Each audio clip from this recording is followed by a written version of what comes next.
Salut les cadupotes! Aujourd'hui, on s'intéresse à un sujet réellement préoccupant pour tous ceux qui possèdent un lapin.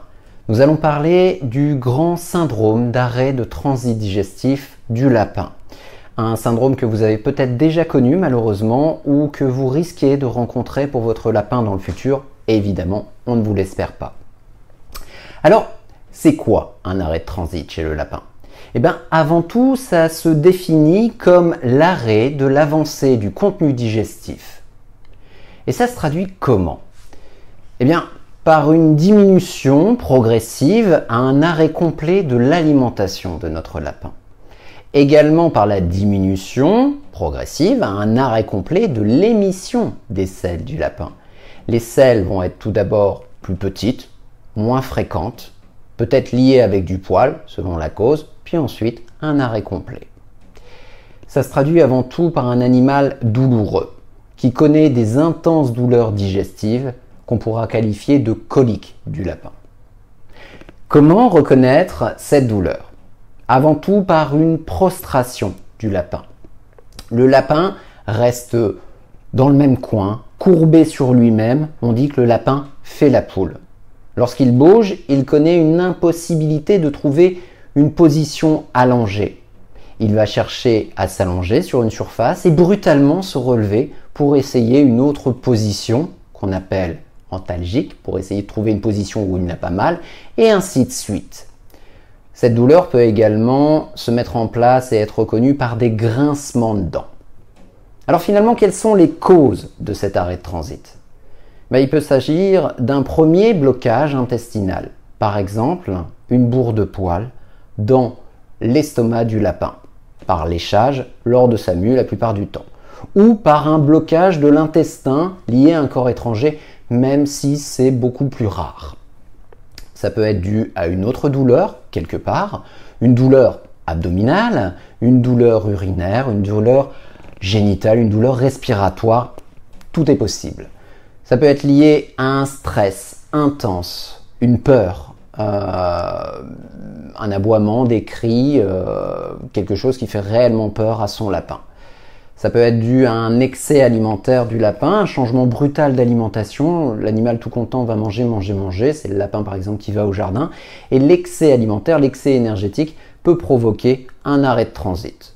Ça peut être dû, et malheureusement on le remarque, par un manque d'exercice. L'animal qui ne bouge pas assez, un petit peu comme la colique des chevaux, va peut-être connaître un arrêt de transit. Ça peut être dû par un défaut de fibres alimentaires, c'est-à-dire du foin. Le lapin qui n'a jamais mangé de foin ou qui, pour une raison X ou Y, en mange moins, peut connaître un arrêt de transit. Cela peut être lié à un problème dentaire ou tout autre problème qui conduit à l'anorexie du lapin. Alors, très souvent, on veut savoir ce que l'on peut faire si on reconnaît un arrêt de transit sur son lapin. Alors, on peut faire des choses, mais principalement, pour être franc, plutôt en prévention. On va tout faire pour avoir une alimentation riche en fibres, on vous le dit souvent, pour le lapin, pour bien le nourrir, il faut du foin, encore du foin, et s'il reste encore un peu de place, toujours du foin.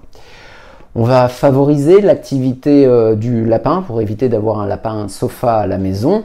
On va peut-être un petit peu cacher sa nourriture en différents points et tout faire pour qu'il bouge. C'est vraiment important pour éviter les arrêts de transit. Lutter contre l'obésité qui reste quelque chose qui favorise l'arrêt de transit. Donc une alimentation raisonnée.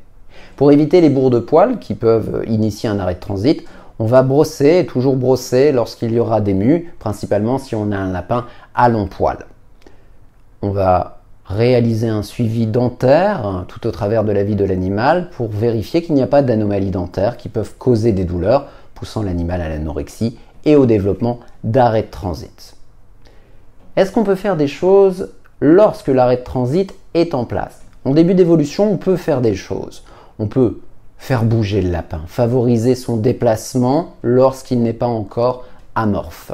On peut lui apporter de la chaleur. L'arrêt de transit cause une perte de température corporelle, donc la réalisation de petites bouillottes, pas trop chaudes, protégées, est bienvenue. On peut réhydrater, réalimenter l'animal, mais attention réellement en tout début d'évolution, on doit le faire avec prudence. On ne remplit pas ce qui ne peut pas se vider. On peut réaliser des massages abdominaux doux, de préférence dans le sens horaire, dans le sens des aiguilles d'une montre, pour soulager la douleur et favoriser la reprise du transit. Il est très important dans tous les cas de ne pas rajouter du stress à son lapin. Le fait d'aller le voir toutes les 5 minutes pour vérifier s'il va bien et principalement le manipuler peut occasionner du stress à cet animal. Et nous l'avons dit, le stress est quelque chose qui initie et qui maintient l'arrêt de transit. Relativement rapidement, on va essayer de rentrer en contact avec un vétérinaire, et alors principalement si l'état général de son lapin est fortement altéré, ou si l'arrêt de transit perdure trop longtemps. Et également, on va rentrer en contact avec le vétérinaire si l'arrêt de transit s'est résolu à la maison, pour essayer de contrôler la reprise du transit et en comprendre les causes, pourquoi cela s'est arrêté. Alors que va faire le vétérinaire s'il est confronté à un arrêt de transit sur votre lapin? Tout commence, comme toujours, par un examen clinique et un bon examen clinique afin de vérifier l'arrêt de transit, bien entendu, d'en juger de la gravité et voir ce qu'on va mettre en place. Cet examen clinique est souvent associé à des examens complémentaires d'imagerie. Ça va permettre réellement de comprendre la gravité du problème, peut-être de commencer à en déterminer les causes et du moins savoir ce qu'il va falloir faire. Et avant tout, l'examen clinique et les examens complémentaires vont permettre de décider s'il y a lieu de mettre l'animal en hospitalisation. Dans tous les cas, les décisions du vétérinaire sont gouvernées par la règle des 6 R, c'est-à-dire réhydrater l'animal, avant tout par perfusion sous-cutanée ou perfusion intraveineuse, puisqu'au bout d'un moment, la réhydratation par voie orale ne sert plus à rien, réchauffer l'animal, puisque l'arrêt de transit conduit inévitablement à une baisse de sa température corporelle, réduire la douleur, c'est qu'un point essentiel, le vétérinaire mettra en place une analgésie, dite multimodale, pour lutter contre tous les étages de la douleur qui ont causé l'arrêt de transit et qui font qu'il ne s'aggrave sans cesse. Renourrir l'animal, mais ça c'est plutôt dans un second temps, une fois que l'arrêt de transit commence à se lever, et ce sera nécessaire, par nourrissage, par gavage ou par sonde nasogastrique par exemple. Remuer l'animal, dès qu'il va mieux, il faut le faire bouger pour éviter que l'arrêt de transit se remette en place et pour aider à sa levée.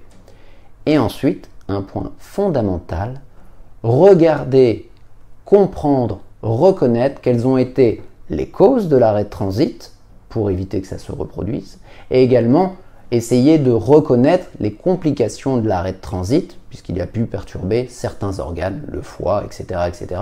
Et c'est tout là que se cache l'art vétérinaire. Voilà, cette vidéo est terminée, j'espère qu'elle vous a plu. Je vous remercie d'être toujours plus nombreux à regarder les vidéos de notre chaîne YouTube Caduvet, à liker, à vous abonner. Je remercie toute l'équipe Caduvet à aider réellement pour la mise en place de ces vidéos, à trouver les images, à trouver les sujets. Je remercie mon confrère, le docteur Maître Henri, qui travaille à Caduvet, qui m'a soumis l'idée de changer peut-être un petit peu le format de ces vidéos pour vous laisser toujours plus d'informations pour vous aider. J'espère que ce nouveau format vous plaît. N'hésitez pas, après avoir liké, vérifié que vous êtes abonné, d'avoir vérifié que vos notifications étaient activées, de nous dire si ce format vous plaît et peut-être de nous soumettre des idées pour les prochaines vidéos. Dans tous les cas, je vous dis à bientôt sur Caduvet.